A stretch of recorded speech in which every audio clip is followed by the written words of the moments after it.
Council Room. Welcome to our Masquerade Workshop. Our presenters today are going to be Amber, Hugh, and Marissa. This year, Council Room started the Who It Yourself campaign, which has been designed to spotlight the originality and creativity of you, the fans, whether it's writing, art, cosplay, carpentry, film, or beyond. This is part one of a three-part series that will help you participate in cosplay and masquerades at various conventions. Today we will be focusing on finding your character, researching their costume, and planning the execution of your costume.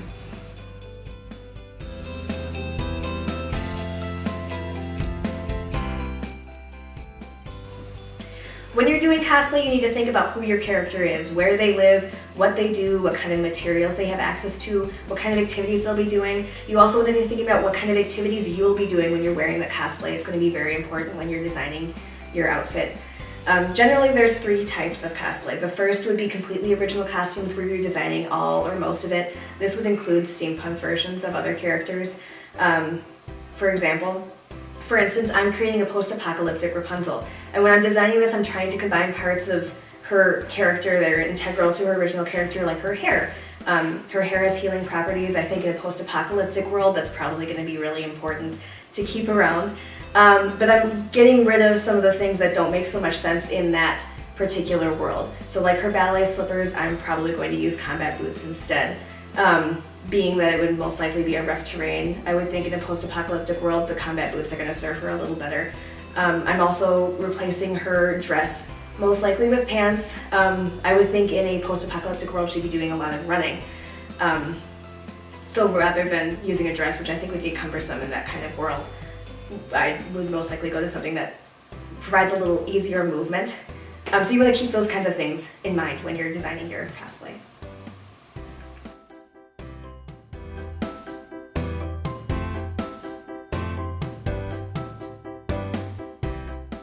The second type of cosplay is creating a costume based on existing works such as films, comics, art, etc. For example, I did The Weeping Angel, and so I started by looking for photos from various angles. I also rewatched the episodes, keeping that pause button handy so that I could stop and look at the details. And then I also looked for existing tutorials online. The first thing I had to think about was actually wearing it. These wings are going to get very heavy, so I had to think about how I was going to support that weight without it being too hard on my body. So I used a back support belt that people use when they're lifting heavy things, and attached the wings directly to that. So it was twofold. It was easy to get on because it's just a harness, but it was also supporting the weight on my shoulders. The next thing I thought about was my dress. I couldn't find a pattern for the dress, so I used one pattern piece for the bodice, and then I made my own pattern for the rest of the dress.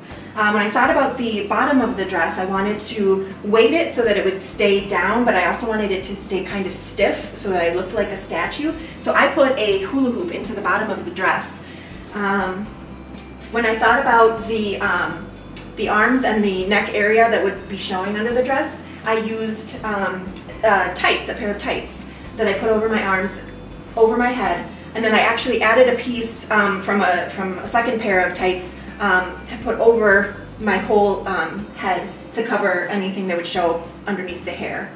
And then I just sewed in between the fingers to make the fingers, and then I went into the face and the hair. The first year I did it, I used a modeling clay, and it worked great, but then by the second year it had shrunk, so it no longer fit on my head.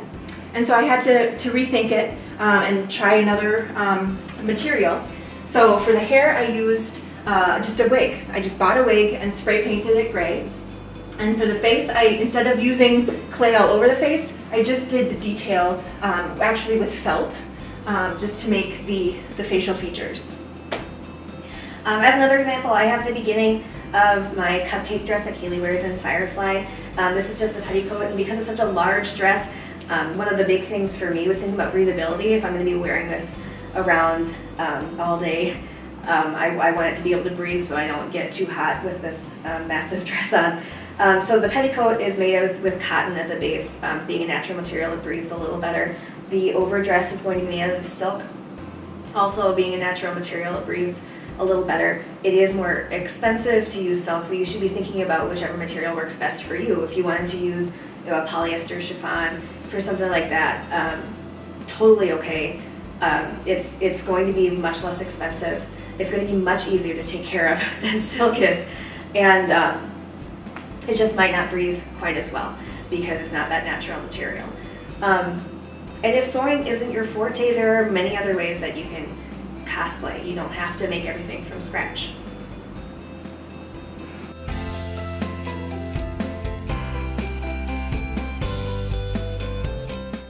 A lot of beginners are looking for an entrance into cosplay. The easiest way is off-the-shelf cosplay.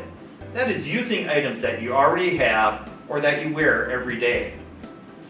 Right now I'm doing a costume of the 12th Doctor in the early 9th season, which consists of a hoodie, a t-shirt, an overcoat, plaid pants, black shoes, and sunglasses.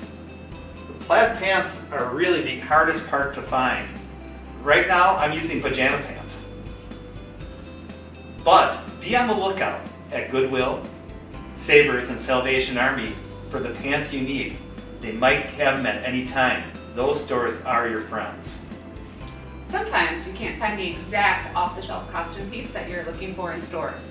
You can get a little crafty by making small alterations to store-bought pieces. For example, on this River Song dress, I added a ribbon to make it look closer to the dress that River wore in The Time of Angels in Flesh and Stone. Another example of a store modification is this Victoria costume from the Patrick Troughton era of Doctor Who. The pants, shoes, and socks are all store-bought with no alterations. With the jacket here, I found this jacket. It had a pocket up here originally, and I removed that. For the buttons, it was only a 2-button jacket, so I added, it was difficult to figure out how to create buttonholes on this, so instead I sewed buttons on the front and used Velcro to tie it together. Then on the shirt here, I bought a white button-up, and it had a little bit of lace, but I wanted more. So I added lace around the neckline and a little bit on the wrists. Now, if you are not crafty at all or really short on time, there's an option to buy a character's costume online. For example, we have this Harry Potter Hogwarts cloak here that was just purchased online. Hopefully these ideas will help you get started on the road to cosplay and masquerade.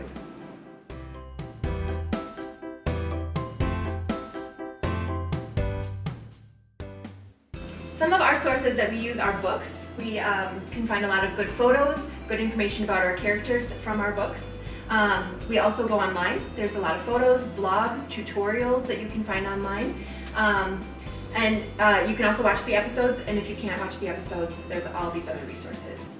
A list of our favorite sources are in the description below. We hope you enjoyed our introduction into our Masquerade workshops. Our second workshop is on February 19th. We will work with you on assembling and accessorizing your costume. Our third workshop is March 19th. Here we will cover character performance both on stage and in the hall. Come and join us here. Bring your costumes and ideas. We are here to work with you. What will you create?